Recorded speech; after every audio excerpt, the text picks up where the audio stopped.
E eu ficava na UTI do lado do Feu, falando para ele o dia inteiro e a noite inteira, respira fundo. Ele me entende, ele está em estado de coma, mas ele entende o que eu estou pedindo para ele, né? E a ideia da hiperbárica é que os tecidos cerebrais, eles sejam restaurados. Nas células-tronco, a ideia é que essas células, elas se regenerem em lugares onde existem células mortas.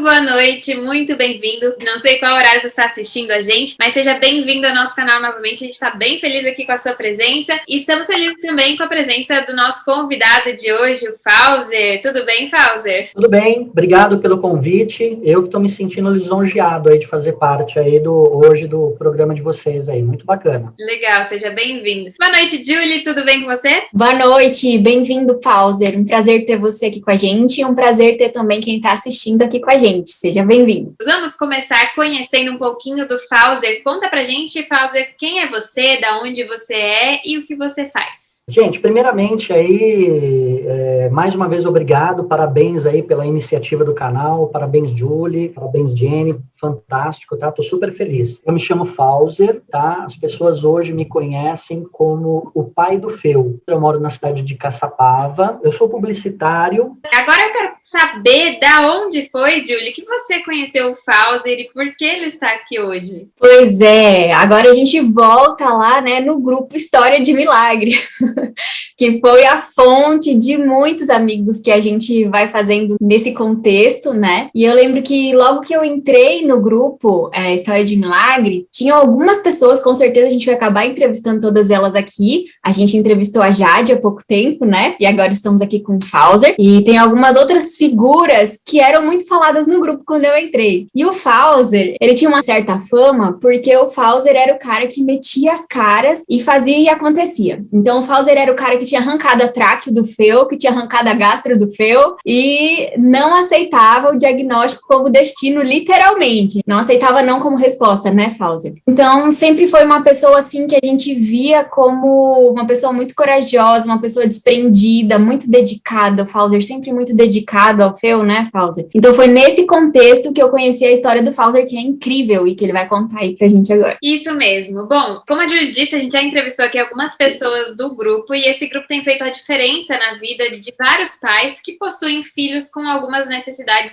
sempre relacionadas ao cérebro, não é verdade? E hoje a nossa história é uma história de superação também do Feu, que é o Felipe. Felipe é carinhosamente chamado de Feu. E o Fauser também é o moderador da página no Instagram Amigos do Feu. Se você já quiser ir acompanhar enquanto você assiste, você já vai poder ver fotos deles e acompanhar um pouquinho da trajetória deles aí nesse período. Eles têm 11 mil seguidores aí, então tem bastante gente acompanhando a vida do Feu. E hoje a gente vai conhecer alguns detalhes também. Então, Fauser, conta pra gente qual é a história de superação de vocês. A história do Feu, ela é uma história seguinte. O Feu, ele nasceu normal e ele foi uma criança perfeita, tá? Eu tenho mais 2 filhos, eu sou divorciado. Mas do meu casamento eu tenho 3 filhos. Com mais ou menos 1 ano que eu estava divorciado, o Feu estava no meu apartamento, pediu para ir para a praia. Eu não estava no apartamento, eu estava trabalhando e ele pediu para ir para a praia com os amigos e tal, e de tanto ele insistiu, deixei. Ele foi para a praia, infelizmente aconteceu o afogamento, né? Ele acabou entrando, o mar estava de ressaca, aconteceu um afogamento, foi gravíssimo.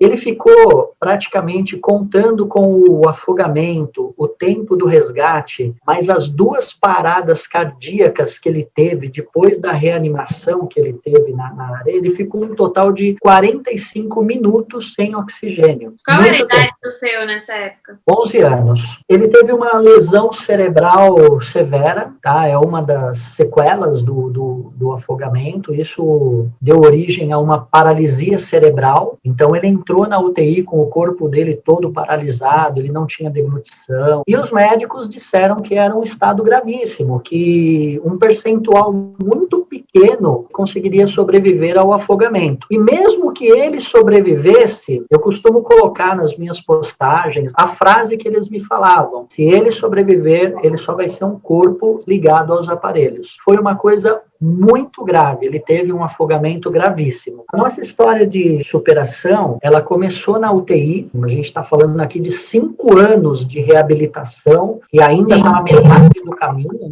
E nesse período da UTI, eu me recordei de uma história que eu tinha conhecido em 2006, de um americano que ele tinha sofrido um acidente com um monomotor e ele entrou no hospital com o corpo todo paralisado, ele estava condenado à vida vegetativa para o resto da vida dele. Esse americano, com o nome de Morris Goodman, ele com os olhos, a esposa dele pegou um tabuleiro com letras e ele ia indicando qual letra que ela deveria apontar ali para ele. Então, ela ia passando o dedo nas letras, ele dava 2 piscadas para mostrar qual era a letra. E ele demorou um tempão para formar a primeira frase. Ele se comunicava assim. O acidente dele fez ele ficar tetraplégico, ele não movimentava nada do corpo e só movimentava os olhos. Ele não conseguia respirar sozinho, não conseguia comer nem nada. E a primeira frase que ele formou foi o seguinte: vou sair andando até o Natal. Foi a primeira frase. Isso me chamou muita atenção. Isso eu vi em 2006. Então, quando eu entrei na UTI, eu lembrava desse episódio direto. E a primeira noite que eu fui para casa, eu assisti esse documentário 8 vezes seguidas. É um documentário muito rápido. Quem quiser procurar, chama-se O Homem Milagre. E ele saiu andando até o Natal com as próprias pernas. Hoje, esse cara, ele tá velhão. Hoje ele é um grande conferencista e tal. Em um dos episódios, ele conta que ele estava em cima da cama e ele respirava pela traqueostomia ligada ao respirador, né? Aquilo mandava o ar, a ventilação mecânica, e ele ouvia uma voz que dizia para ele assim: respira fundo, respira fundo. E ele falava que não sabia de onde vinha aquela voz. E ele começou a tentar puxar o ar. E nisso ele vai fazendo vários pensamentos, dizendo o poder que nós temos, né? Quando nós queremos alguma coisa, quando a gente tem o pensamento positivo, porque ele saiu da ventilação mecânica, tiraram o tubo da ventilação mecânica e ele conseguiu puxar o ar sozinho e conseguiu respirar em ar ambiente. E eu ficava na UTI do lado do Feu, falando para ele o dia inteiro e a noite inteira: respira fundo, campeão, respira fundo, respira fundo, respira. Parecia um louco. Falava: nossa, mas você está obcecado por isso, os médicos ainda vinham falar comigo e tal. Eu falei: não, ele me entende, ele está em estado de coma, mas ele entende o que eu estou pedindo para ele, né? Eu insistia para os fisioterapeutas trocarem a traqueostomia dele por uma traqueometálica para eu poder conseguir pelo menos ouvir a voz dele, né? E no dia que eles tiraram a traqueostomia metálica, o Feu puxou o ar e depois daquele dia ele nunca mais precisou usar traqueostomia nem ventilação mecânica. Então, assim... Que lindo! Foi um negócio fantástico, né? E para todo mundo que eu conto essa história, as pessoas, quando me contam, assim, eu falo: é inexplicável. É que nem quando eu assisti no documentário. Ele fala: sem nenhuma explicação, eles tiraram a minha ventilação mecânica e eu consegui respirar. Então, o Feu, ele ficou na ventilação mecânica 45 dias. Eu tinha me programado para ficar 1 ano no hospital. Quando eu cheguei, eu me programei para ficar 1 ano no hospital. A gente saiu da UTI em 45 dias. Olha só. 2 dias, então, no total de 47 dias, ele saiu da traqueostomia, conseguiu respirar sozinho. Esse foi um dos feitos, assim, que eu me recordo muito, que inclusive eu conto aqui, né? Eu conto no livro sobre essa passagem do Morris Goodman, e quem puder assistir, assiste, é incrível. Você começa a ver a vida por outra percepção. Depois nós fomos para a enfermaria, depois nós fomos para casa, e ali tem uma sucessão de coisas que aconteceram, muitas coisas que aconteceram nesse decorrer aí. A partir do momento que teve o acidente, foi entendendo a situação, você teve que adaptar muitas coisas na sua vida para poder cuidar do Feu, né, da melhor forma possível. Como foi essa adaptação para vocês? Quando eu cheguei em Ubatuba, eu perguntei para a médica se tinha sido grave. Ela falou: foi gravíssimo, inclusive ele pode morrer a qualquer momento. Eu estava sozinho, eu não contei para ninguém o que tinha acontecido, né? Eu fui, inclusive, com a vizinha, que era a mãe do outro menino, e naquele momento foi foi o momento que eu fiz a maior reflexão na minha vida. Eu pensei assim, se ele morrer, eu não sei o que eu vou fazer, eu não sei o que vai acontecer, eu não sei como que eu vou ficar, como que eu vou me sentir, mas se ele sobreviver, eu vou dar o meu melhor para eu poder ajudá-lo, porque eu sei que ele vai precisar de mim. Eu vou dedicar a minha vida para salvar a vida dele, se ele sobreviver. Eu sabia que eu ia ter que mudar a minha forma de trabalhar, eu sabia que a partir dali ia ser difícil eu ter um relacionamento, tanto que eu terminei com a namorada que eu tinha, foi coisa de dias, eu terminei, ela até conversou comigo, eu falei, não dá. As pessoas falam muito assim, né? Mas poxa, dava para ela... Não dá. Quando é o pai e a mãe, rola. Ou quando você já é casado. Ali era uma namorada, a gente viajava pra caramba, saía, e, não ia rolar, ela ia querer sair, eu ia estar com ele. Então, eu tive que realmente adaptar a forma de trabalho, eu tive que buscar motivação, eu tive que procurar pessoas que passaram por isso e o que elas fizeram, conheci pessoas extraordinárias, descobri que existe cura para lesão cerebral, eu descobri pessoas que hoje estão conversando, que nem nós aqui, que fizeram faculdade, têm filhos, têm família, e passaram por situações piores do que a do Feu. Pessoas que fizeram 10, 15 anos de tratamento. Eu tive que mudar toda a minha concepção, criar uma crença muito grande, deixar de ser religioso e me apegar mais a Deus e não à religião. Eu tive que mudar muita coisa na minha vida, porque era assim, eu tinha um propósito, né? Então, quando você tem um propósito na sua vida, seja ele qual for, você tem que mudar. É como você passar no vestibular, começar a fazer uma faculdade com o sonho de ser médico. Você vai ter que tirar da sua lista de coisas o que não é prioridade. E você muda, as suas prioridades mudam. Eu tive que fazer essa mudança interna que não foi do dia para a noite. É uma coisa que você vai trabalhando dia a dia. Eu ainda aprendo muito e ainda mudo e tenho muita coisa para mudar na minha vida. Então, isso não acontece do dia para a noite. É um processo que a gente tem que ingerir, você tem que praticar o perdão constantemente.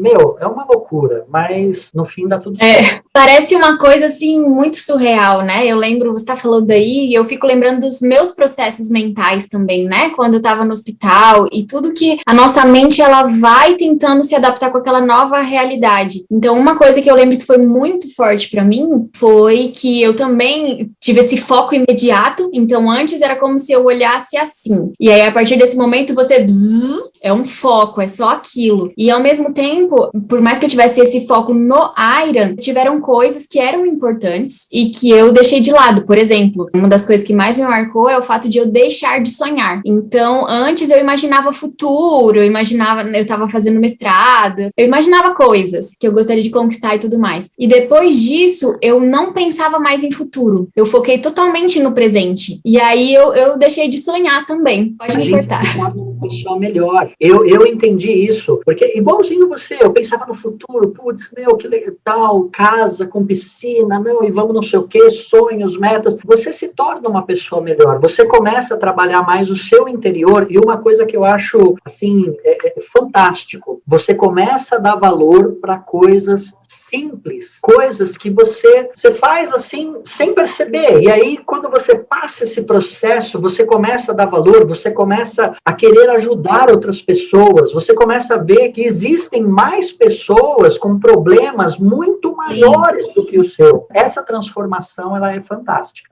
E ela acontece mesmo. Chega um momento, pelo menos comigo, que começou a ficar muito pesado, no sentido de ser um pouco depressivo, todo aquele movimento que eu estava passando. Mas com o tempo, isso foi, acho que, se equilibrando, e eu consegui adaptar os sonhos, não pensar mais no futuro como eu pensava antes, de traçar metas longas e tudo mais, focada mais no presente, mas também conseguir imaginar um futuro com o Iron incluído nele, né? Porque antes também, na hora do acidente, é exatamente o que você falou, os médicos falam, pode morrer a qualquer momento e não é compatível com a vida, então você fica também muito sem saber, né? Se o Iron faria parte do nosso futuro ou não. E depois a gente entendeu que ele estava lutando, que ele ia fazer parte sim, né? Do nosso presente e do nosso futuro.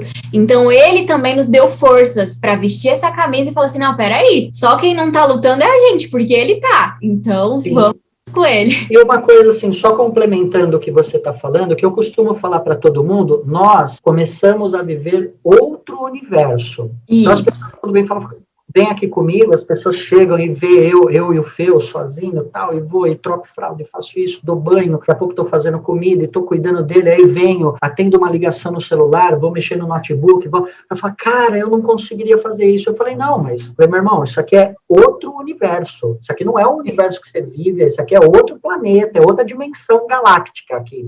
Isso aqui não tem nada a ver com o mundo que você vive. As pessoas que vivem isso daqui, a gente conversa e dá risada, né? Por exemplo, estou conversando com você estava preparando a dieta do Iron, né? Uma coisa. E você também, né? Nossa, meu, que injeção enorme é essa? Não, peraí, isso aqui é para dieta. 60 ml. A gente começa a fazer parte de outro universo. Nós nos tornamos, para as pessoas normais, né? Vamos colocar assim, normais, né? Nós somos super-heróis. Putz, meu, o guerreiro, o cara, nossa, o cara que supera tudo e tal. Eu tenho amigos que vêm aqui, quando o cara sai, ele fala, cara, meu Deus do céu. E não é, né? A gente não, pelo menos eu não me sinto assim. Pra gente é o nosso. Eu também não, pra mim normal. Não existiria outra alternativa, a não ser nos dedicarmos 100%, como a gente, né?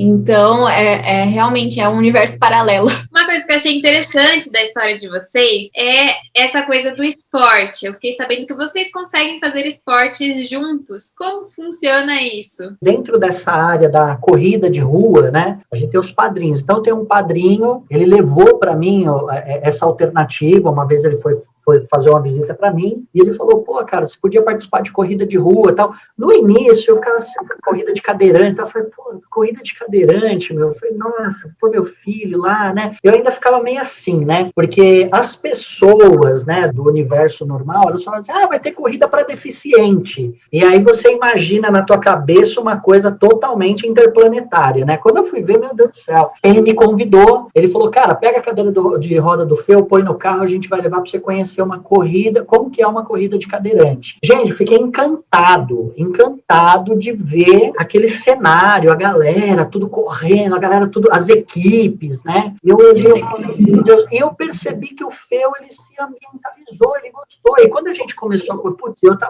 na época eu tava gordo, tava mais gordo do que agora. Eu falei, vou começar a fazer isso aí. Então, eu participei da primeira corrida, foi muito legal, muito bacana, eu quase morri, mas assim, eu percebi que o Feu gostou muito. Aí eu ganhei um triciclo de corrida, que era caro pra caramba, né? Eu ganhei o triciclo, acho que na época mais 3 pessoas ganharam. Triciclo, que legal. Parece o carro do Ayrton Senna, né? Eu falei, nada, eu vou participar de todas as corridas. Nessa corrida, meu Deus do céu, eu tenho foto, porque a fotógrafa que foi comigo, ela já corria, ela já tinha manha de correr. E ela, não, Fauser, é 5 quilômetros. 5 quilômetros, meu, pô, vamos correr. Nossa, eu já estava morrendo, eu não aguentava e tal. Eu sei que quando chegou no quilômetro 3, o meu tendão até machucou, e o Feu também machucou, porque ele só estava sentado, curtindo, né? E eu sei que naquele dia eu falei, eu parei, e isso até deu origem a um texto, novamente falando que está aqui no livro. Eu falei, pô, eu não posso desistir, eu tenho que correr mais esses 2 quilômetros. E eu quase tive um infarto, quase morri, mas eu corri até o final. Ganhamos a nossa primeira medalha e depois dessa a gente começou a participar das corridas uma atrás da outra. Eu comecei a participar de um grupo de corridas. Eu promovi uma corrida em Pinda que chamava-se Corrida pela Vida, que foi para a gente fazer o segundo transplante de células-tronco do Feu. Nós havíamos feito o primeiro. Para fazer o primeiro, nós participamos de uma corrida em São José, fizemos a corrida, corri ali em São José, conseguimos fazer o primeiro transplante e aí, para arrecadar grana, para fazer o segundo, eu promovi uma corrida em Pindamonhangaba. A gente conseguiu aí participar de 11 corridas que totalizam hoje aí quase 60 metros aí corrido no total. Nossa, que legal. Verdadeiros campeões, hein, amigo?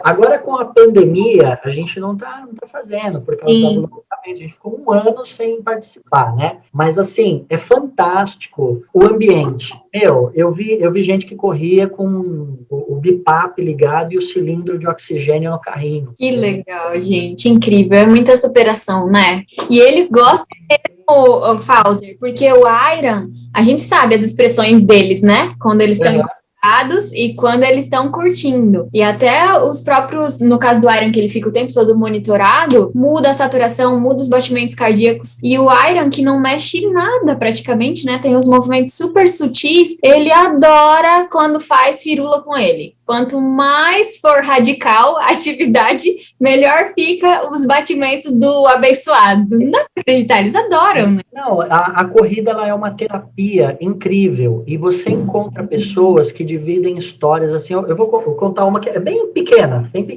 Eu conheci um cara, ele teve 5 filhos, 4 nasceram com paralisia cerebral. Ele ia com os 4 nas corridas. Quando eu olhei aquilo, eu falei, meu Deus, eu tenho 1. Ele falou, então, cara, eu tenho 5, 4 tem paralisia cerebral. Todos em graus diferentes, mas ele ia com os 4 participar da corrida. Uma corrida que me marcou muito foi o Desafio dos Heróis. A gente ia fantasiado de herói e tal, né? Aí a chegada, quando você chega, aquela festa, tá? A criançada pira. O Phil, eu tenho foto de corrida que são as poucas fotos que ele tá sorrindo. Então, na corrida ele sorri. Na corrida ele solta um sorriso, porque assim, ele consegue estar no ambiente e ele tá igual todo mundo ali. Tá todo mundo correndo, todo mundo vendo o ambiente ali. Isso é muito legal. Eu queria saber como que o Phil está hoje, qual a idade dele, que tipo de movimentos ele faz, como tá a situação dele hoje? O Phil está hoje com 16 anos de idade, ele come comida. Hoje, por exemplo, ele comeu arroz, feijão, batata, cenoura e frango. Comer pela boca foi uma loucura, né? O que eu fiz na época, hoje eu vejo que foi uma loucura arrancar a sonda. A fono quis me matar, foi um negócio loucura. Mas assim, eu tirei a sonda dele porque eu vi o exemplo de uma mãe que fez isso. E o Phil, ele estava 1 ano e meio fazendo o processo de exercícios e alimentação. O meu sofrimento não foi tirar a sonda ou alimentá-lo, foi acertar a dieta para ele não perder massa muscular. Ele perdeu massa, agora ganhou massa, está ganhando de novo. Ele bebe, né, líquidos, tal, toma vitaminas, sucos. Ele tem uma comunicação que é através de grito. Ele não consegue falar, mas ele grita quando ele quer alguma coisa, ou ele chora. Então, por exemplo, se ele está numa posição, a posição não está legal, ele, aí eu vou lá e troco ele. Sentindo uma dor, por exemplo, uma dor de barriga, ele chora. Caso contrário, ele não chora, ele não faz nada, e aí a gente até acha que ele é um pouco preguiçoso, porque ele só se comunica quando ele quer alguma coisa. Quando ele não quer nada, ele não se comunica. Então, fica lá ele, né? Movimentos, ele faz stick, encolhe a perna. Começou a fazer movimentos com o braço, pequenos movimentos sutis. A gente faz muita fisioterapia, porque pelo fato dele não tomar remédios, a gente tem que fazer uma quantidade maior de fisioterapia para não ter encurtamento dos tendões e nervos, né? Então ele não usa órtese, ele usa hoje uma munhequeira e uma cotoveleira com umas pedras de infravermelho e tal, porque a órtese machuca muito ele e ele reclama demais. Então, atrelado às outras terapias, a gente evita esse lance do estresse nele, né? Indo agora aí para o 5º transplante. O transplante, ele é um potencializador de tudo que ele faz. Então, a gente está fazendo fisioterapia, o transplante de células-tronco, ele potencializa aquilo, potencializa a câmara hiperbárica, potencializa o tratamento com ozônio, ele potencializa tudo o que ele está fazendo. Conta pra gente mais detalhadamente como foi a primeira experiência de transplante de células-tronco. Isso é um assunto novo aqui no canal, a gente ainda não tocou nesse assunto, então vai ser novidade aí, vai ser legal você contar pra gente. As células-troncos que a gente usa no Phil são as células dele mesmo. Tá? Então, não são células doadas de alguém, não, é células dele. O processo ele é simples, apesar que quando a gente fala transplante de células-tronco, a galera pensa que é um negócio futurista, tá? Mas é bem simples. É colocado uma agulha no osso da bacia, tira as células, essas células são trabalhadas e reimplantadas na medula, tanto na medula como na parte venal. O objetivo das células-troncos é bem parecido com a hiperbárica. A hiperbárica, o oxigênio percorre o corpo e vai ali restaurando os tecidos que estão machucados e tal. E a ideia da hiperbárica é que os tecidos cerebrais, eles sejam restaurados. Nas células-tronco, a ideia é que essas células, elas se regenerem em lugares onde existem células mortas. O maior objetivo é que essas células possam atingir o cérebro, porém é difícil. Existe uma barreira ali no cérebro, não sei o nome técnico. Barreira hematoencefálica. Isso aí, é exatamente isso. Então, isso impede das células chegarem até lá. Mas assim, elas impedem, mas não é algo impossível. É por isso que a gente trabalha em torno de 8, 9 aplicações, né? Eu vi um resultado muito bom, só que são resultados pequenos. Para um paciente que tem paralisia cerebral e é diagnosticado com tetraplegia, ou seja, não mexer nenhum membro do corpo, se o paciente faz isso aqui é uma vitória enorme.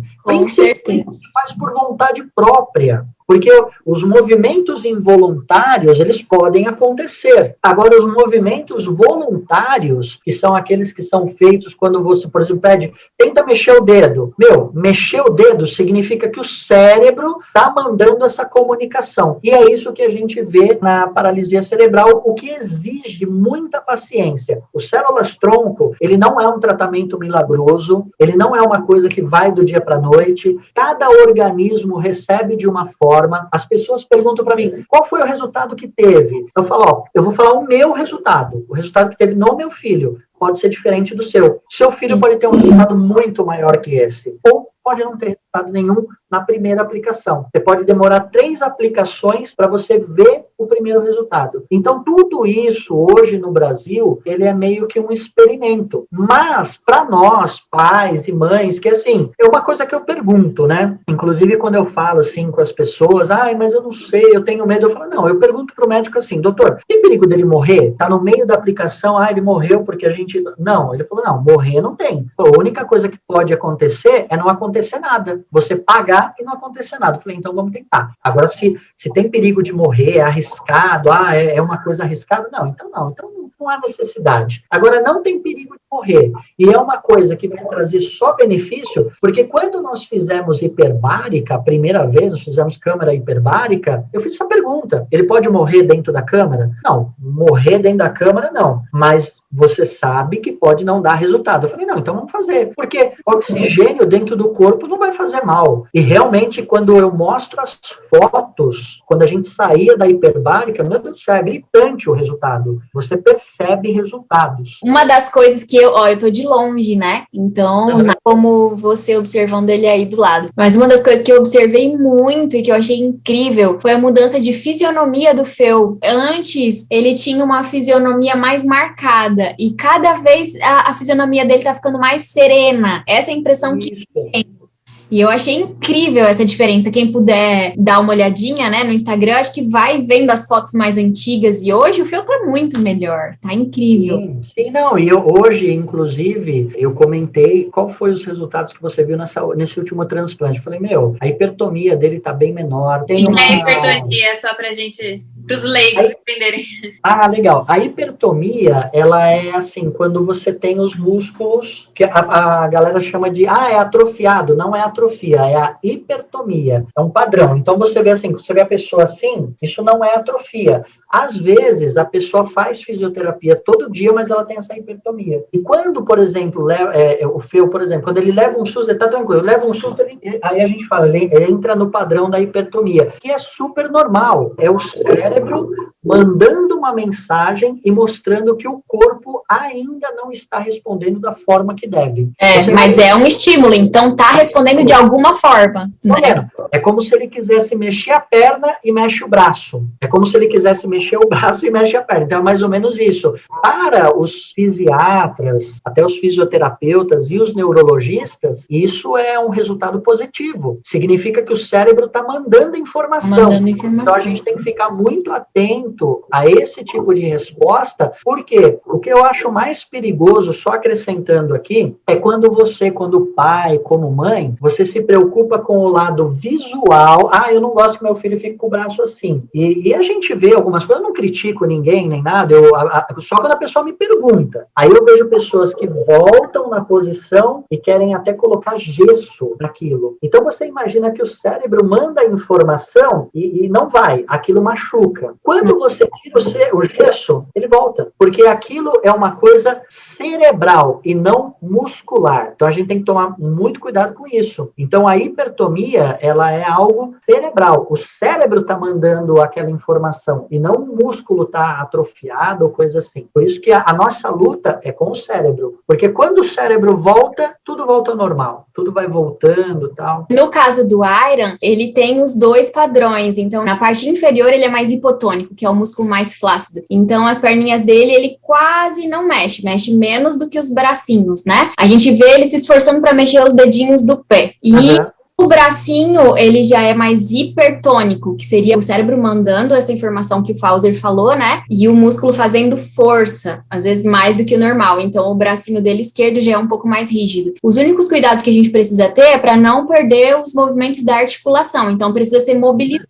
Mas, fora isso, é exatamente o que o Fauser falou, é preferível que você receba esse estímulo do que não receba. E a própria convulsão, às vezes, tem um pouco também desse princípio, né? Então, às vezes, a criança não convulsiona, ai, que ótimo, não convulsiona. No caso de lesão cerebral grave, tô falando, né? O convulsionar também é uma tentativa do cérebro fazer a sinapse. E quando tem algum neurônio que tá danificado, então tem aquele choque e ele se manifesta através da convulsão. Mas é uma tentativa de comunicação.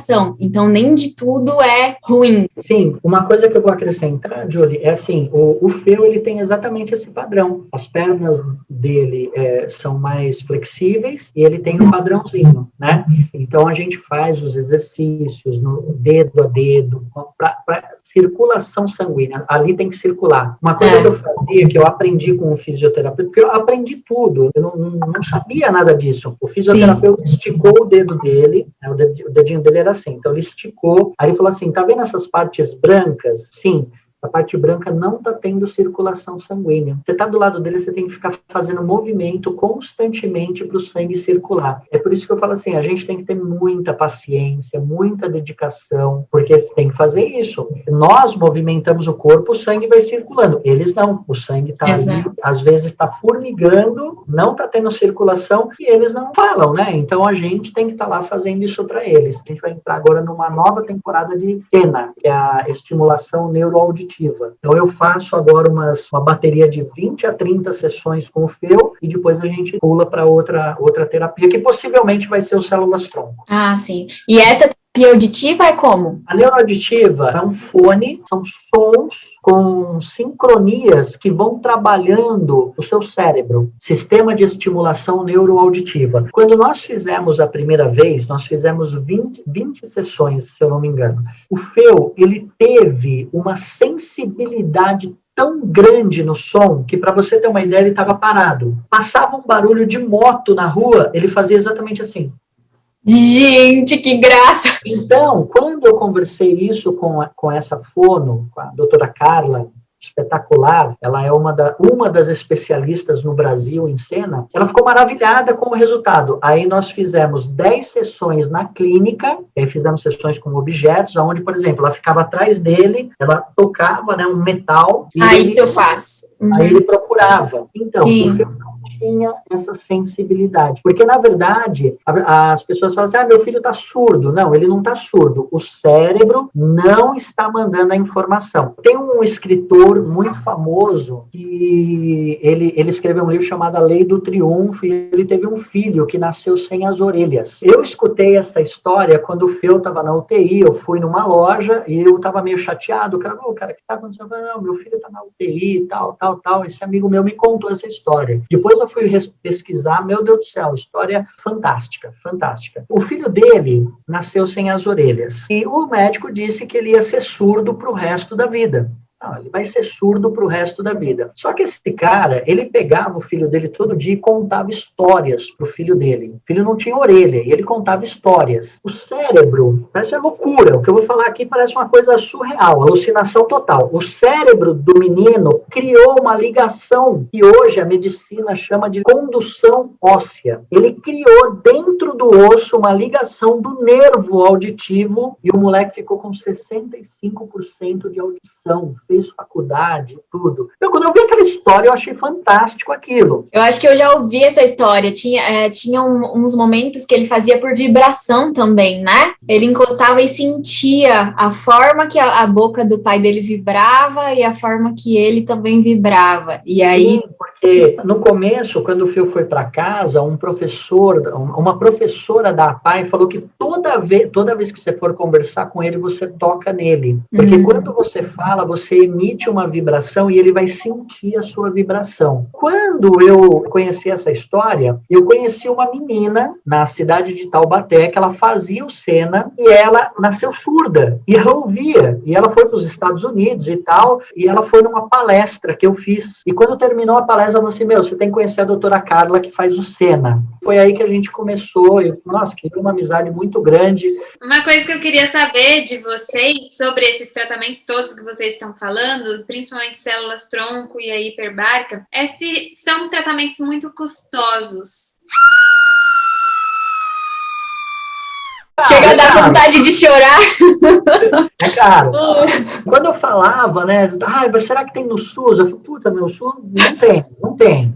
Será que o convênio... Não rola, porque o que acontece? O problema, Jenny, não é ele ser caro. O problema é que eles são tratamentos não regulamentados para essa patologia. Então, por exemplo, uma pessoa consegue hoje fazer hiperbárica pelo convênio? Consegue. Ela tem que achar um médico, neurologista, que vai receitar a hiperbárica, já vai ser difícil, e através disso ela vai ter que entrar com uma liminar para o juiz mandar o convênio aplicar a hiperbárica. Porque no Brasil, a hiperbárica não é utilizada para esse tipo de patologia. A hiperbárica, em resumo, ela seria para cicatrização de feridas, né? Diabéticos, esse tipo de coisa. A hiperbárica, ela surgiu vamos colocar esse mito, né, que ela cura a lesão cerebral através de uma menina chamada Eden Carson, que sofreu um afogamento, ela ficou mais de 1 hora sem oxigenação e ela foi colocada na câmara hiperbárica. Hoje essa menina anda, fala, normal. A câmara hiperbárica ajudou ela nesse processo. E aí existem alguns detalhes. Ela era nova e eles fizeram mais de 300 sessões hiperbáricas. O médico que atendeu ela é o top das galáxias de hiperbárica nos Estados Unidos. Isso, para ser regulamentado no Brasil, não foi ainda, mas consegue. Custo. Hoje, uma sessão hiperbárica particular, eu não sei quanto que a Julie paga, se ela fez, mas então, na época, custava R$400 a sessão de 1h30. O médico, ele te recomenda 80 sessões. 80 sessões a 400 pau é uma grana. É caro. Células-tronco, ela custa na Tailândia $90 mil, que é onde é o local que todo mundo recomenda. Aí tem no Paraguai e no Equador, cada sessão custa em torno de $6 ou $8 mil, cada sessão. Você calcula aí a $6 mil, 8 sessões, né?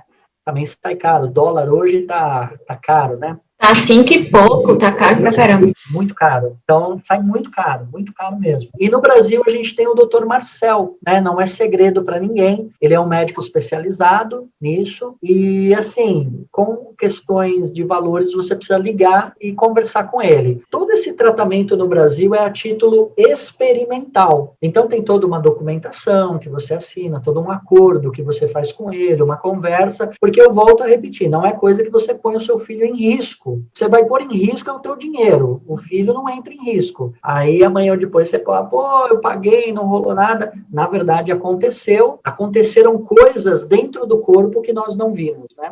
As células-tronco tem 2 coisas que são importantes, né, de a gente ficar de olho. Uma delas é a questão de o corpo reagir como se fosse um corpo estranho, que existe essa possibilidade. Então, geralmente, os médicos na aplicação ficam de olho para se vai existir um aumento de glóbulos brancos, que seria o corpo se defendendo, e aí acaba perdendo aquilo ali que você injetou. E existem métodos para evitar que isso aconteça. Então, o jeito que o Fauser fez com o FEU, sendo células do próprio FEU, já diminui bastante esse risco de rejeição. E outra coisa também que o próprio Fauser falou é a questão da barreira hematoencefálica, né? Então, geralmente usa-se algo, não sei se vocês usaram, para abrir acesso a essa barreira hematoencefálica e você conseguir aproveitar o máximo de células possíveis para o cérebro. Tem gente que usa o mannitol no momento da aplicação para abrir essa barreira. Tem outras pessoas que usam outras coisas. Vocês chegaram a usar alguma coisa para abrir a barreira ou não? O próprio Dr. Marcel usa. Dr. Marcel usa, inclusive, assim, ele é uma pessoa extremamente reservada, né? Até porque já existiram processos no Brasil, né? A pessoa faz e tenta trazer o negócio e existem processos de gente dedurando, falando assim, não, isso aqui não vai entrar no Brasil. Quando eu fiz, eu tive um problema gravíssimo. Eu fiz... É complicado pra gente. Aí uma pessoa,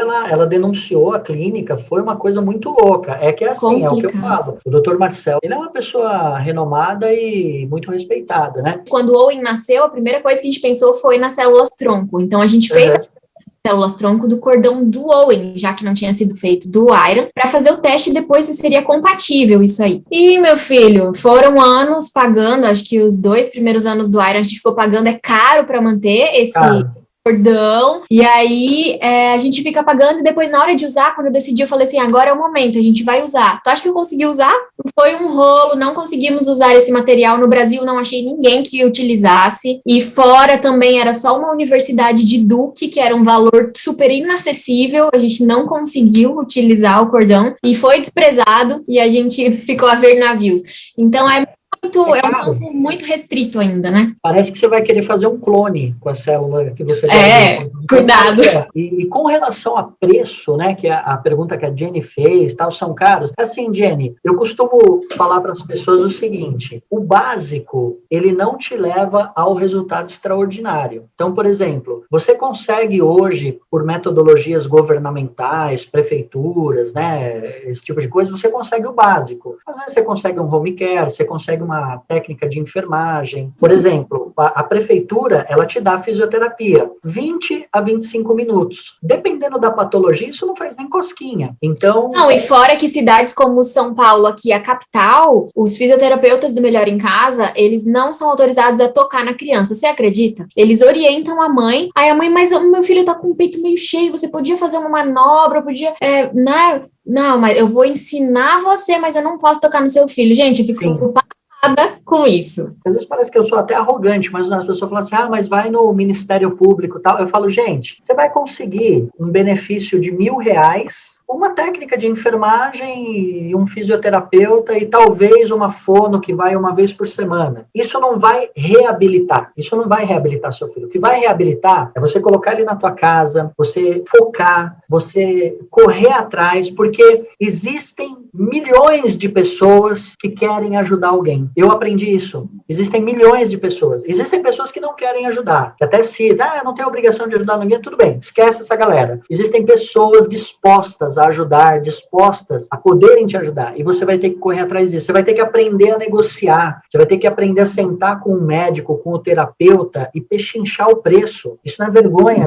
A fisioterapeuta sentava comigo, eu negociava, falava, não, vamos fechar um pacote, você faz mais barato, e o custo, você vai ter um custo, e aí você vai ter que usar a sua imaginação para você arrecadar grana. É fazer rifa, fazer vaquinha online, é correr atrás. Porque as pessoas, às vezes, elas têm uma percepção do dinheiro que é errada. E eu falo assim, gente, o dinheiro, ele não compra a vida, mas ele paga o melhor tratamento. Eu vivi um momento que quando o Feu entrou na UTI, eu não tinha percepção de nada, não sabia, tal, eu chamei o médico e falei assim, doutor, o senhor acha melhor tirar ele daqui e pôr ele em outro hospital? Aí o médico falou para mim assim, Fauser, nesse momento, o dinheiro não vai salvar a vida do seu filho. Você pode colocar ele no Albert Einstein, o quadro dele não vai mudar. Nesse momento, ele precisa de uma intervenção divina. Eu não sei no que você acredita, se agarra nisso, porque é isso que ele precisa. O dinheiro não vai salvar a vida dele. Então, existem momentos da nossa vida que o dinheiro não vai valer nada. Você pode ter, a grana que for, ele não vai valer nada. Mas existem momentos que você vai precisar da grana, porque você vai ter um bom tratamento e você vai precisar da grana para você negociar ali, aquilo ali. Então, essa percepção a gente tem que ter. Os tratamentos, eles não são baratos. E eu acho que todo mundo, quem teve, né, essa iniciação na lesão cerebral e correu correu realmente atrás das coisas que os filhos precisam, teve esse momento que a gente teve que passar por esse conflito de ir atrás do dinheiro e realmente bancar isso e falar assim, não, realmente nós estamos fazendo uma campanha, o meu filho precisa disso, disso, disso, e são coisas que mesmo que a gente fosse milionário, a gente não conseguiria bancar, porque realmente coisa impossível para pessoas sozinhas, sem rede de apoio. Uma vez, eu até cheguei a fazer comparações, acho que é legal até fazer um videozinho sobre isso. Você coloca um andador de uma criança típica, sei lá, 200, 300 reais. Um andador de uma criança atípica, 10 mil reais. Tipo, são coisas simples que você vai necessitar nas terapias e que é gritante a diferença, não tem comparação. Esse tipo de conflito, ele responde a sua pergunta, Jenny. Quando você entra nesse universo, tudo é mais caro. Tudo. É incrível, é incrível. E a nossa valorização para o dinheiro também muda. Antes eu nunca achei que tanto dinheiro ia passar pela nossa mão, e passa e vai. A gente, né? 10, 15 pau vai embora dando risada. Vai muito rápido. Se as pessoas tivessem noção dos gastos mensais, acho que chega a arrepiar. Eu já cheguei a gastar logo no começo, que a gente tinha 9 terapeutas, eu cheguei a gastar 22 mil em um mês. E, assim, gasta fácil. Eu anotava tudo. Essa grana, ela entrava e saía, entrava e saía. Entra e sai. Meu Deus do céu, né? E você tem que fazer um rebolado, porque, além de tudo, Jenny, além do custo que a gente tem que ficar esperto com o nosso CPF, porque senão ainda você paga imposto sobre o dinheiro que está circulando no teu CPF. Você tem que ser tudo ali, até contador você tem que ser, porque senão você ainda cai na pegada do imposto de renda no fim do ano. Exatamente. Tem muita grana na tua conta, grana que veio e tal, e assim, o governo é a partezinha dele lá. É exatamente isso, não é menos de 10 mil reais, se a criança faz terapia todos os dias, como o Iron também tem 4 terapeutas ao dia, não é menos de 10 mil reais os gastos. O carrinho do Iron, por exemplo, ele conseguiu, graças a Deus, através do convênio, mas foi 20 mil reais o carrinho do Iron, ele é o carro que a gente tem, que eu acho que tá custando 10 mil o carro que a gente tem. Você anda com um carro que vale 10 pau. Isso. Não, uma vez eu fiz isso de propósito. O Feu tinha 3 cadeiras de roda e o triciclo. Eu coloquei os 3 na garagem e deixei o meu carro na rua. Eu só falava assim, por que você não põe o carro na garagem? Eu falei assim, vale menos. 4 ali, não, dá para comprar 3 carros desse aqui. Então, esse aqui fica na rua. O que tem valor é aquilo. Então, é incrível. É uma concepção de valores que, meu Deus do céu. Tudo que vocês estão falando e tentando expor essa busca por dinheiro, busca por conhecimento, busca por coisas novas que ainda não existem aqui à disposição de vocês, eu acho que reflete muito na frase que vocês escolheram para ser a definição aí da campanha que vocês fazem pro Feu, né? Que é a frase "não desista", que até apareceu aí na sua caneca. Aqui, ó, vou mostrar a camiseta, ó. Isso! Jamais desista. Como surgiu essa campanha e o que essa frase representa para vocês? Então, essa frase "jamais desista", ela foi assim. Quando eu montei a página do Feu, né, no começo, quando eu estava na UTI, eu sabia que eu ia precisar muito da internet para buscar ajuda. Então, eu montei a página, comecei a correr atrás de seguidores, eu colocava todos os diagnósticos, tudo ali, tal. E eu precisava de uma coisa de impacto, que a pessoa visse e já lembrasse da gente. Então, eu falei, meu Deus, o que eu vou colocar, né? Quando eu comecei a participar das corridas, me surgiu a ideia, me deu um estralo. Eu falei, eu preciso fazer uma coisa curta, sem logotipo, que se encaixe em qualquer lugar e que seja simples, preto e branco, tal. Ainda jamais desista. Eu peguei uma camisetinha lá no computador, assim, aí eu procurei no Google uma imagem de uma camiseta, pus letra normal, jamais desista. Aí o cara falou, eu compraria uma camiseta dessa. Eu falei, cara, beleza, você pagaria 50 conto numa camiseta dessa? Eu pagaria. Eu falei, então é essa mesmo que a gente vai fazer. E aí ficou. Aí depois nós fizemos a caneca e ficou. Então a gente tem só a caneca e a camiseta, né? Então surgiu assim, o jamais desista se tornou uma frase nossa, né? Toda vez que eu mando a camiseta para alguém, eu peço para a pessoa contar a história, a pessoa conta a história. A mesma coisa depois o livro. O livro também surgiu de uma ideia, foi um painel que nós participamos, a gente se juntou, fez o livro, e o livro também, eu tenho o link disponível nas redes sociais, que a pessoa clica, compra e recebe o livro em casa. Histórias de Despertar, são 20 histórias. A história que eu conto do Feu, por que ele chama-se Histórias de Despertar? Eu conto a história e eu conto o que a história do Feu mudou na minha vida, o que ela me despertou. Então, todas as 20 histórias aqui de superação, elas falam sobre isso. Então, essa história, tem a fotinho minha com o Feu aqui, ó. Que legal. Saindo da hiperbárica, bater uma foto, essa foto Show. super famosa. A nossa história nesse livro chama-se A Jornada do Extraordinário. O livro é bacana, ele custa R$50. Toda a grana do livro, né, os outros escritores também estão vendendo, toda a grana ela é revertida para esse 5º transplante que a gente está programando agora. Legal. Muito bacana toda a história de vocês. É realmente uma história de superação que continua. Você falou no início que vocês não estão na metade. Eu tenho certeza disso, que ainda tem muita coisa para vocês crescerem aí, mas já foi muito inspirador. Eu espero que tenha servido também para todos os papais e mamães que estão assistindo o nosso vídeo. Tá bom? Obrigada, amigo. Boa noite. Galera, a gente vai ficando por aqui. Foi um prazer estar com vocês. Espero que vocês tenham gostado bastante do conteúdo de hoje. Deixe seu comentário, deixe seu like e aproveita e compartilha esse vídeo com seus amigos, tá certo? Beijão, tchau, tchau. Até a próxima. Até.